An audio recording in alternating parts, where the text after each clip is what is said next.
నమస్కారం అండి. భగవద్గీతలో నేడు 14వ అధ్యాయము గుణత్రయ విభాగ యోగమునందు 6వ శ్లోకము తాత్పర్యం వినిపిస్తున్నది మీ విజయభాస్కర్. తత్ర సత్వం నిర్మలత్వాత్ ప్రకాశకమనామయం సుఖ సంజ్ఞేన బధ్నాతి జ్ఞాన సంజ్ఞేన చానశు. తాత్పర్యం: ఓ అర్జున, ఈ 3 గుణములు అంటే సత్వ రజస్తమో గుణములలో సత్వగుణము స్వచ్ఛమైనది, నిర్మలమైనది, ప్రకాశవంతమైనది, ఎటువంటి ఒడిదుడుకులు ఉపద్రవములు లేనిది. ప్రకృతిలో 3 గుణాలు ఒకదానితో ఒకటి కలిసి ఉన్నాయి.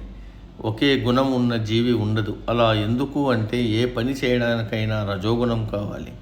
పని చేసి అలసిపోతే విశ్రాంతి తీసుకోవడానికి, నిద్రపోవడానికి తమోగుణం కావాలి. కాబట్టి పరమ సాత్విక గుణం కలవాడికైనా రజోగుణము తమోగుణము లేకపోతే జీవితం సాగదు.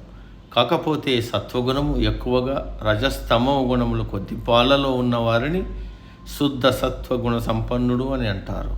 ఇంకా సత్వగుణము కలిగిన వాడి లక్షణాల గురించి చెబుతున్నారు కృష్ణ పరమాత్మ.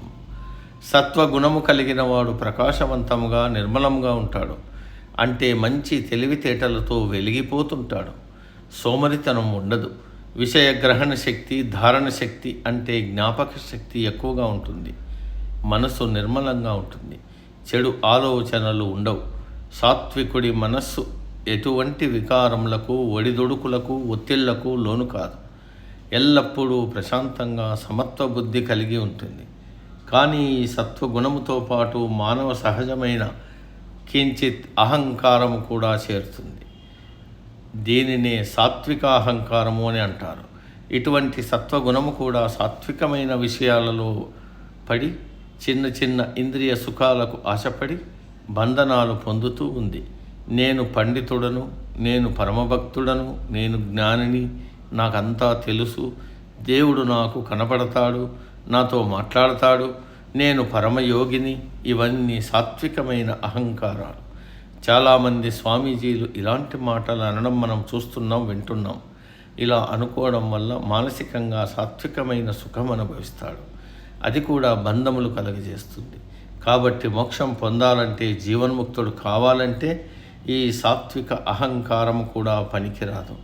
ఇది కూడా దాటాలి. అప్పుడే పరమాత్మలో సాయుధ్యం పొందడానికి మార్గం ఏర్పడుతుంది.